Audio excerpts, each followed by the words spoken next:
Buenos días con todos, queridos alumnos. El día de hoy trabajaremos sobre el tema de los evangelios. ¿Qué son los evangelios? Son la palabra de Dios que nos transmiten fielmente el pensamiento y la doctrina de Jesús. No, son el corazón de todas las escrituras, se podría decir, pues son el testimonio de la vida y doctrina de la palabra de Cristo hecho carne. Los autores de los evangelios son San Mateo, San Marcos, San Lucas y San Juan. Bien, la interpretación a luz del magisterio de la Iglesia. Estos textos, el Evangelio, fueron escritos por Marcos, Lucas y Juan en una lengua griega y por San Mateo en una lengua aramea. Los evangelios reconocidos por la Iglesia son 4: San Mateo, San Marcos, San Lucas y San Juan. Sin embargo, también es necesario decir que no hay más que un evangelio, ya que una es la buena nueva anunciada por Cristo y las otras son cambios según perspectivas de cada uno de los apóstoles, ¿no? San Irene nos dice, Cristo nuestro Señor nos ha dado un evangelio bajo 4 formas. De igual manera, San Agustín, son 4 los libros, es uno el evangelio. Por lo tanto, el hombre no puede hoy seguir pretendiendo escribir evangelios personales como inspiración divina, puesto que su aportación no sería fruto de un testimonio ocular del mensaje de Jesús. Los evangelios que hoy la Iglesia nos presenta como doctrina de fe son recogidos de los testimonios de los apóstoles, quienes habrían escuchado a Jesús y pusieron por escrito sus palabras y sus hechos, y después de Pentecostés se marcharon por el mundo como misioneros con sus evangelios bajo el brazo. Los apóstoles con su predicación transmitieron la palabra, lo que hablan aprendido de las obras y palabras de Cristo, y lo que el Espíritu Santo les enseñó, y, por inspiración divina, nos entregaron como fundamento de la fe el cuádruple según Mateo, Marcos, Lucas y Juan. Bien, entrando un poco en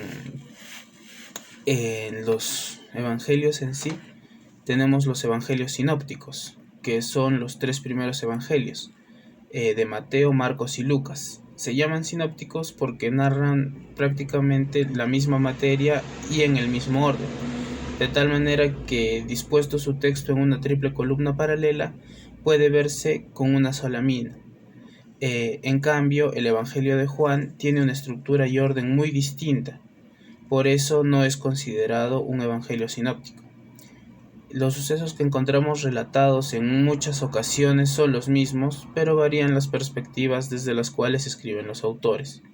Son diferentes sus comunidades, sus contextos, sus estilos literarios y sus acentos temáticos. Cada evangelista posee además fuentes propias y provenientes de tradiciones orales y posiblemente escritas. Tenemos que tener en cuenta que al no haber dejado Jesús una palabra escrita por su puño y letra, las diferentes escrituras de la Biblia, los evangelios incluidos, tienen ciertos como inspiraciones o estilos diferentes según cada uno de los que lo escribieron, ¿no? Bien, continuando con el Evangelio según San Marcos, San Mateo y San Lucas.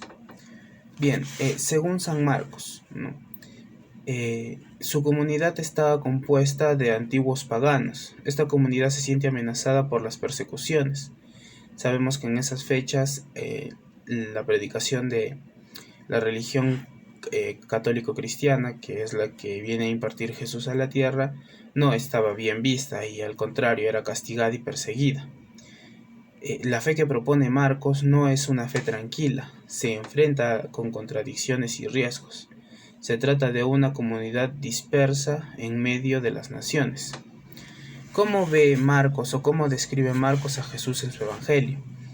Lo ve como un hombre como nosotros, ¿no? Da la impresión de irlo descubriendo día a día con los ojos de Pedro. Jesús no lo sabe todo, ignora de qué hablan los discípulos y tiene que preguntarles. Ignora el día del final de los tiempos, se asusta ante la muerte y finalmente muere desesperado. También Jesús nos enseña, ¿no? Marcos nos dice en su evangelio que Jesús se encarga de enseñar a las multitudes, pero enseña ante todo con su manera de vivir y de obrar. Luego tenemos, según Mateo, Mateo ataca con viveza a los fariseos y muestra cómo Jesús cumple las escrituras. La perspectiva de Mateo sobre Jesús es de un Jesús Mesías.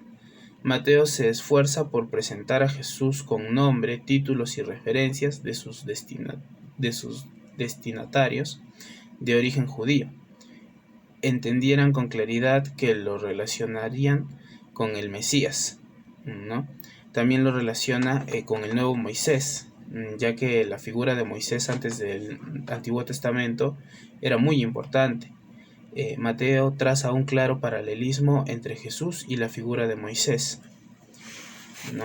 También ve a Jesús como un maestro. Mateo hace énfasis en que Jesús enseña con autoridad en las sinagogas, en el templo, en la montaña.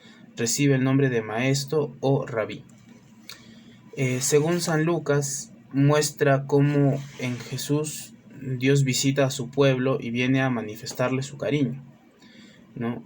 Lucas ve a Jesús como el Señor. Es un título que utiliza mucho Lucas al referirse a Jesús como el Señor. Está poniéndolo al mismo nivel de Dios en el Antiguo Testamento. Es una manera elegante de decir que Jesús es Dios, ¿no? También lo pone como el Salvador. Según Lucas, con Jesús llegó la salvación. Se cumplen las promesas de Dios y es el Salvador anunciado. Continuamos con el último evangelio, el evangelio teológico, que a diferencia de los otros tres que eran sinópticos, el evangelio de San Juan se conoce como el evangelio teológico. El evangelio según San Juan es una meditación sobre Jesús que da y otorga la palabra de Dios. La tradición cristiana lo atribuye al apóstol Juan, a quien identifica con el discípulo al que Jesús amaba, ¿no? Dirigió a los cristianos de origen heleno perseguidos por Roma. Todo su evangelio es un compendio de su vivencia al lado de Cristo, por lo que solo necesitó fuentes para el inicio de su obra. Tras evangelizar, Juan, el emperador, manda a que lo martiricen, ¿no? Por ello le preparan una refinada tortura. Lo introducen en una olla caliente con aceite hirviendo hasta que muriera. Lo sacan del suplicio, pero se dan cuenta de que no había ninguna quemadura. Se asombran los verdugos de esto y al contárselo al emperador, él encarga a que lo manden a la isla de Patmos. Allí Juan pasó el resto de sus días hasta que murió poco antes del año 100. Bien, tenemos que tener en cuenta que el Evangelio es una de las partes más importantes que consagra la Sagrada Escritura y hay un Evangelio diario que se puede tener en cuenta y presente a la hora de entrar en la lectura espiritual, ¿no?, de la Biblia. Bueno, ese ha sido el tema de hoy. El día de mañana nos vemos para trabajar en la hora de videoconferencia.